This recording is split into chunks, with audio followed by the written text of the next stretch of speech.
Halo guys, selamat datang kembali di Republik Rupiah. Sudah lama kita tidak melakukan analisis on-chain Bitcoin, jadi itu yang kita bakal lakuin saat ini. Kita bakal menilai apakah likuiditas di pasar Bitcoin itu lagi kering, istilahnya kayak musim kemarau. Dan saya bakal membagikan sedikit pandangan tentang Bitcoin untuk gerakannya dalam 12 bulan atau setahun ke depan.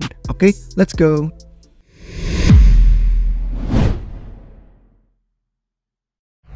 Baik guys, yang pertama kita bakal lihat ya, kalau yang namanya analisis on-chain, analisis pasar itu kan semua berkaitan sama momentum. Yang namanya pasar itu perlu meyakinkan orang, perlu meyakinkan investor untuk tahu kalau skenario ideal mereka adalah pengen beli sesuatu, mereka udah paham yang dibeli itu apa. Gitu idealnya. Jadi mereka bisa dapat peluang terbaik, terus mereka bisa menghindari risiko yang nggak perlu. Nah, yang tersulit dari perjalanan itu untuk investasi, khususnya kripto ya, adalah kesabaran. Bagian sabarnya itu sulit, karena seberapa sering coba kalian ngeriset, kalian menemukan sesuatu yang bagus, kalian habis baca, kalian tiba-tiba yakin, ya saya pengen punya, misalkan Bitcoin atau Ethereum, saya pengen beli dan langsung mikir habis riset, sekarang waktu yang paling tepat, akhirnya saya perlu beli saat ini juga. Nah, kadang itu berhasil, cuman menurut pengalaman saya, kadang jarang membuahkan hasilnya juga, karena bisa aja habis kalian riset tuh bukan waktu yang tepat tuh beli. Kalian cuma tahu itu produknya bagus, cuman belum tentu harus beli saat itu juga. Jadi analisis on-chain, analisis yang lebih mendalam,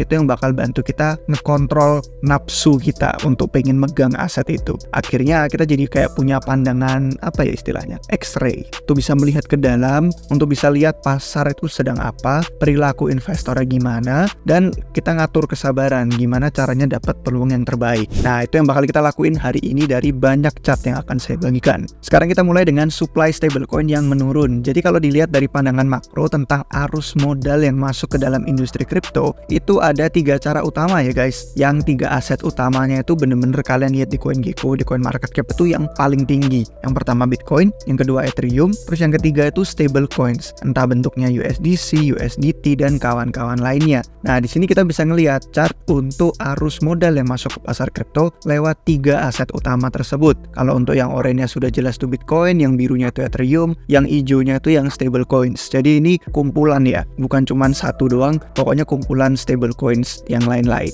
Nah, kalau misalkan kita lihat ya, dari yang warna hijau itu supply stablecoins, kita sudah bisa melihat turun ya, persisten sejak April 2022. Jadi sejak dari sini tuh menurun ya supply stablecoin. Dari yang tadinya itu banyak, terus tiba-tiba menurun, persisten banget di level-level yang udah kita lihat itu nggak signifikan, nggak dominan. Sedangkan kalau kita lihat dari sisi Bitcoin sama Ethereum, itu bener-bener menerima arus masuk modal yang lumayan pulih, meskipun kemarin rada turun pas akhir 2022, terus sekarang lumayan pulih, tapi tetap levelnya itu sangat-sangat minim ya. Awal tahun aja sih, awal tahun 2023 aja nih dia mulai masuk.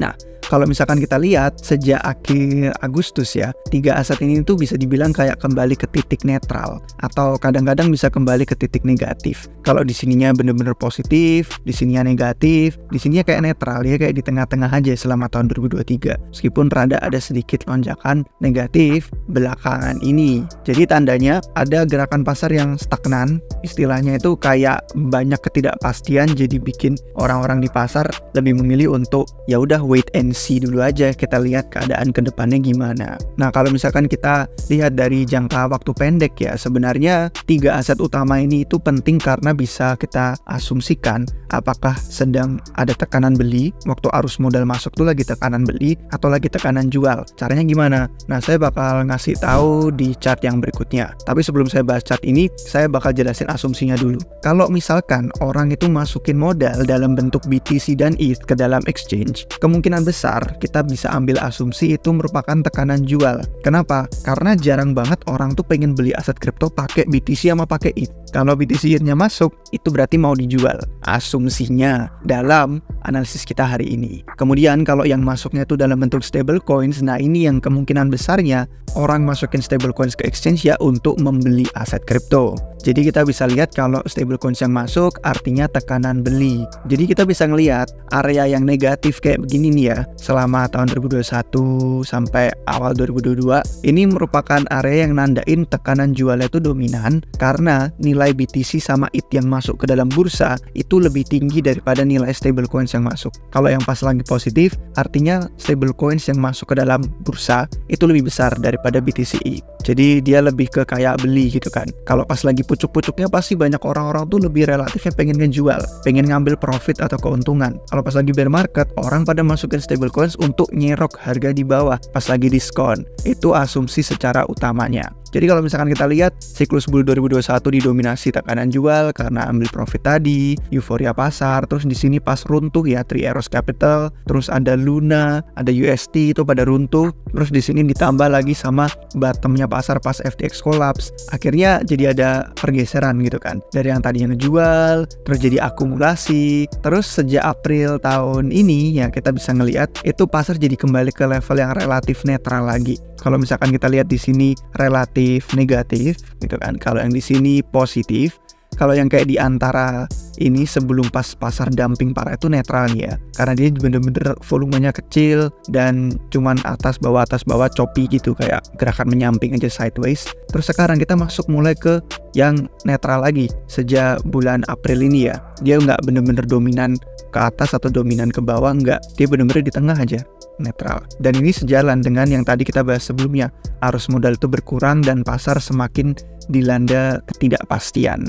Kalau misalkan kita ngelihat dari aktivitas on-chain pun itu sepi guys, meskipun ada volatilitas bentar ya kemarin pas ada koreksi tuh dari 28 ke 26 ribu gitu kan. Terus tiba-tiba Grayscale menang lawan SEC, itu tiba-tiba ada volatilitas naik turun ke atas bawah. Cuman bacaan on-chain tuh tetap rendah, lingkungan volatilitas pasar tuh tetap rendah kalau dilihat dari historis selama bertahun-tahun sebelumnya. Dan kalau kita lihat yang di chart berikutnya, realized profit and loss, ini keuntungan dan kerugian yang bener-bener dirasain nama investor itu secara menyeluruh minimal banget. Kalian bisa ngelihat ya, titiknya tuh luar biasa rendah banget, dan tandanya mayoritas koin yang lagi transaksi itu deket sama pas mereka kemarin beli. Jadi kalau ada yang ngejual koin akhir-akhir ini, biasanya dia belinya juga nggak jauh dari harga kemarin, makanya bener-bener kerasa banget gitu kan.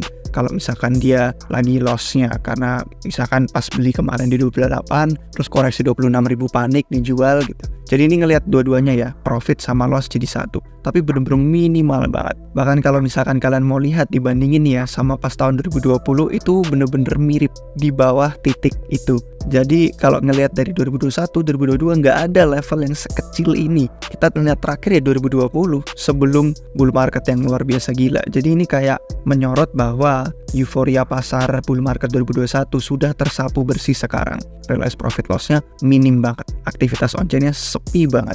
Nah, kita juga bisa ngelacak nih keringnya likuiditas, atau yang tadi di awal kita sebut istilahnya tuh musim kemarau pasar Bitcoin, sama sentimen yang rada acuh tak acuh, apatis gitu ya. Itu kita bisa lihat dari proporsi kekayaan Bitcoin yang dipegang sama kelompok investor jangka pendek. Istilahnya itu dia cuman megang koin dalam seminggu terakhir, sebulan terakhir, kayak baru beli bulan lalu, bulan ini udah dijual. Baru beli minggu lalu, minggu ini udah dijual. Jadi kita udah filter nih. Kalau misalkan kalian lihat kan dicoret semua untuk yang supply koin jangka panjang yang bertahun-tahun, berbulan-bulan. Yang kita lihat sekarang cuman yang sampai 1 minggu sama yang dalam 24 jam terakhir nih. Dan itu bener-bener sangat-sangat minim juga sama guys. Kita masuk ke titik rendah secara historis ya, selama bertahun-tahun ini merupakan titik yang rendah sekali. Artinya kelompok jangka pendek ini gitu ya, yang transaksi itu memang bener-bener orang yang nggak megang koin jangka panjang, orang-orang yang cuman tergerak sedikit-sedikit sama pasar, terus panik sana sini pengen beli FOMO tapi ternyata kurang yakin. Jadi dikit banget koin-koin, bahkan kalau mau ditambahin yang 1 bulan pun sama nih, usia koin yang 1 bulan aja tetap minim juga. Jadi yang megang koin sama jangka panjang itu yang nggak transaksi akhir-akhir ini, mereka diem-diem doang. Artinya pasar lanjut terus untuk nge-hold ya, di hold aja, di hold, akhirnya nggak terlalu banyak volatilitas karena yang menjual juga tidak banyak. Ini kelihatan langsung dari supply yang dipegang sama long term holder dibandingin sama short term holder. Pokoknya yang biru ini yang long term, yang merah ini yang short term. Dan kalian bisa lihat supply koin yang mereka pegang tuh nambah terus yang jangka panjangnya sampai titik all time high baru. Sedangkan kalau supply yang short termnya turun terus, jatuh ke titik terendah sejak tahun 2011 sebenarnya. Kalau misalkan kita riset zoomnya ini tuh, bener-bener titik yang luar biasa rendah sekali. Artinya dinamika pasar sekarang orang-orang ya tetap cuman ngehold doang. Kalau misalkan ngejual pun biasanya yang investor jangka pendek dan itu nggak punya keyakinan. Jadi para pemegang BTC yang sebenarnya masih ada di pasar sekarang, yang tersisa itu yang memang holding jangka panjang nih, yang pada serok akumulasi Bitcoin. Jadi kalau kita ngeliatin beberapa metrik, beberapa chart yang di awal dari tadi kita bahas, itu bisa kita temuin nih persamaannya dengan metrik baru. Ini Glassnode baru aja ngeluarin metrik liveliness yang kemarin tuh kerjasama sama ARK Invest. Jadi dia berusaha ngeliat saldo relatif dari waktu hold investor. Jadi saldo Bitcoin gitu kan, kita lihat dari chart liveliness ini, waktu holding investornya itu bertambah apa enggak, lama apa enggak. Ini dilihat di seluruh pasar Bitcoin. Kalau kita mulai dari tahun 2021, tahun 2021 tuh lonjakannya signifikan banget. Kenapa? Karena koin yang lebih tua, yang udah megang selama bertahun-tahun, itu pada ngambil profit, pada ngejual di bull run gitu kan. Dan selama bear market 2022, penurunannya kuat banget. Tren menurunnya itu pokoknya sangat signifikan sampai dia kayak jatuh. Yang tadinya lonjakan signifikan, langsung menurun. Dan kalau misalkan bear market nih kita lihat antara Mei gitu ya sampai Desember 2021, itu menandai titik perubahan. Dari yang tadinya pasar trader ya, orang-orang jual beli aktif banget, volume on-chain luar biasa tinggi karena banyak yang trading, akhirnya jadi pada hodler doang. Pasar trader, pasar hodler, yang cuman beli ditahan, beli dipegang, beli disimpan, udah gitu. Dan sekarang liveliness-nya turun terus sampai ngeriset kembali ke akhir tahun 2020 guys. Akhir 2020 pas sebelum bull market 2021 nih, lihat ya. Titiknya di situ nih, garisnya kalian lihat sendiri. Jadi semakin menurun sekarang, semakin curam. Tandanya waktu investor yang pada nge-hold itu semakin bertambah. Artinya investor tuh semakin gak tertarik untuk ngejual Bitcoin mereka sekarang atau ngelepasin koin di titik saat ini. Jadi pesan moralnya guys, harga Bitcoin itu kalau kita lihat dari chart True Market Mean, itu bisa dilihat dari model titik beli yang paling akurat ya. Ini artinya orang-orang yang akhir-akhir ini megang Bitcoin itu titik belinya kemarin di harga berapa sih? Gitu. Itu bisa dilihat paling akuratnya yang aktif sekarang investor Bitcoin itu ada di kisaran 29,6 ribu dolar. Makanya dengan penurunan harga sekarang di kisaran 26.000, hari ini sih 26.500-an. Itu jadi menandakan posisi mereka tenggelam sebenarnya ya. Lagi di bawah, lagi nggak balik modal. Dan itu akhirnya jadi membentuk resistance. Dan ini kita lihat sejak April tahun ini. Kalau misalkan kalian lihat ya, sejak April tahun ini jadi kayak resistance tuh 29,8. Dan ini sebenarnya berubah-berubah tergantung sama dinamika pasar kan.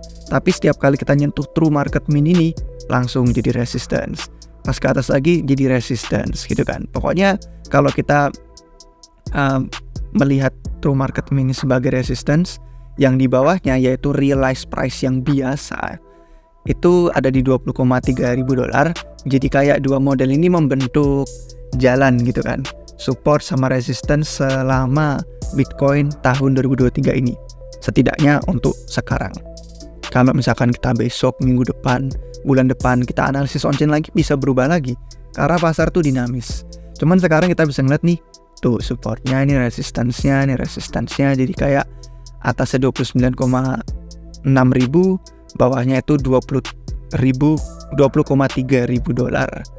Nah, kalau misalkan kita terapin nih dua model harga sekarang ya, 29,6 sama 20,3, kita terapin nih ke chart URP nih. URP itu Unspent Realized Price Distribution, yaitu distribusi dari harga Bitcoin 0 sampai ATH-nya kemarin, itu pada posisi investor sekarang ada di mana. Kita bisa ngeliat memang beratnya di kisaran harga saat ini lagi kayak ada di tepi yang bener-bener sensitif. Makanya pasar jadi sensitif. Kalau gerak dikit lagi ke bawah, orang-orang pada panik dan jual. Kalau naik dikit langsung ngambil untung. Dikit-dikit ada gerakan jadi sensitif. Karena yang tadi kita lihat nih, true market mean tadi yang di atas 29,6 ribu ada di sini. Ya, para holder jangka pendek itu sebagian besar lagi pada di loss nih, makanya merah. Mereka lagi pada tenggelam posisinya. Jadi nggak ada keuntungan yang bisa mereka rasakan. Kerugian doang kalau dijual Bitcoinnya. Terus realized price yang di bawah tadi 20 ribu. Jadi supply yang dipegang nih di antara investor sekarang ada 4,8 juta Bitcoin. Itu merupakan koin yang dibeli di antara 20.000 sama 29.000. Jadi dua titik harga yang tadi kita lihat di chart sebelumnya kelihatan sekarang di URPD beratnya di mana sebelahnya. Kalau semakin kita naik harganya ke sana, semakin investor ini bisa dalam keuntungan, bisa jual profit. Semakin kita turun nanti ya semakin mereka tenggelam. Dan itu merupakan patokan ya sekarang. Kalau kita lihat seberapa sensitif sih harga pasar Bitcoin saat ini. Jadi intinya apa sih guys, kalau mau kita tutup untuk video hari ini, intinya adalah volatilitas, likuiditas, volume pasar, on-chain, semuanya itu lagi di titik rendah. Bisa dibilang kayak kekeringan likuiditas. Kalau mau dibilang musim kemarau ya bukan kayak musim kemarau yang berkepanjangan sih. Cuman kita lihat aja sekarang probabilitasnya memang pasar Bitcoin lagi dipegang kendali sama yang bears, yang pada bearish. Dan periode ini bikin orang letih, bikin orang bosen, bikin orang kayak Bitcoin di situ-situ mulu, harganya nggak naik, nggak turun tajam. Kayak buat trader juga jadi kehilangan nafsu trading gitu kan. Dan kalau misalkan kita lihat kelompok yang long term hold tadi tetap teguh, mereka cuman jual dikit banget koinnya. Yang short term aja tuh, yang pada kelimpungan, pada tertatih-tatih, bingung nih sama gerakan harga yang makin sensitif. Apalagi mereka pada kemarin belinya di atas $26.000. Tandanya mereka jadi resistance yang perlu kita lalui kalau pengen momentum bullish lagi. Nah, ini kita bakal lihat dua chart terakhir untuk on-chain cost basis yang long sama short term. Tapi kali ini khusus di short termnya aja. Kalau misalkan kita lihat short termnya, itu setiap kali mereka ada di atas pasar, itu mereka benar-benar mendukung momentum yang bullish karena artinya mereka untung. Dan kalau misalkan lagi di bear market, tentu mereka yang biasanya akhirnya tenggelam posisinya. Dan sebenarnya selama tahun 2023 ini, sebagian besar dari mereka itu jadi banyak yang cuman ngikutin gerak-gerik pasar aja gitu kan. Pasar lagi naik ya mereka beli, mereka jual, lagi turun mereka beli, mereka jual, pokoknya sensitif banget. Dan ini cost basisnya jadi seolah-olah kayak support setiap kali kita melakukan gerakan momentum yang bullish. Sekarang kita lagi ada di bawah, dalam recovery ke atas, OTW gitu ya. On-chain cost basisnya sekarang kalau ini 26.500 ke atas. Jadi kalau misalkan kalian lihat, kok 26.000, 28.000. Jadi kalau misalkan kalian lihat kita belum masuk ke 28.000, artinya masuk akal kita pikir, ini masih dipegang kendali sama bears. Tapi kalau kita udah bisa nih, balik lagi ke atas 28.000 untuk harga Bitcoin, akhirnya kita bisa punya kekuatan yang sama seperti awal tahun ini. Setiap kali di atas cost basisnya short term holder, kita relatif lebih bullish. Selama kita masih di bawah itu, masih relatif bearish. Jadi kita tunggu aja nih momentumnya, kalau udah bisa balik ke 28.000, kita bisa punya fondasi yang lebih kuat. Tapi bukan berarti kita di bawah ini bakal bear market lagi kayak 2022 kemarin lagi guys, enggak. Maksudnya cuman gerakannya ya nggak bisa langsung to the moon dalam waktu dekat. Bahkan mungkin aja kita bisa ngeliat dia gerakannya sideways doang, menyamping, bikin orang bosan. Kalau kita lihat pola chart terakhir, ini kita lihat momentum profit and loss. Nah kalau misalkan kita ngeliat pola dari tahun 2019 ya, ini kan September nih.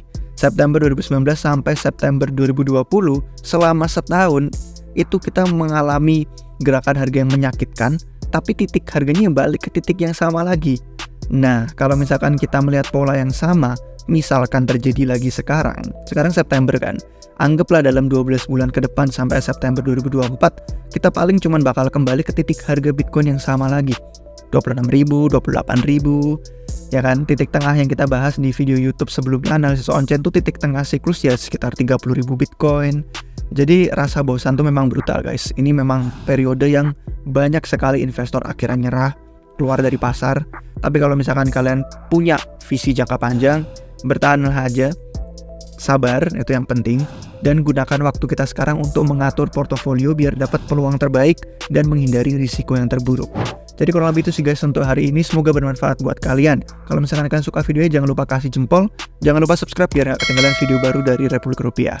Terima kasih guys untuk yang sudah nonton sampai akhir. Sampai jumpa kalian semua di video berikutnya. Cheers!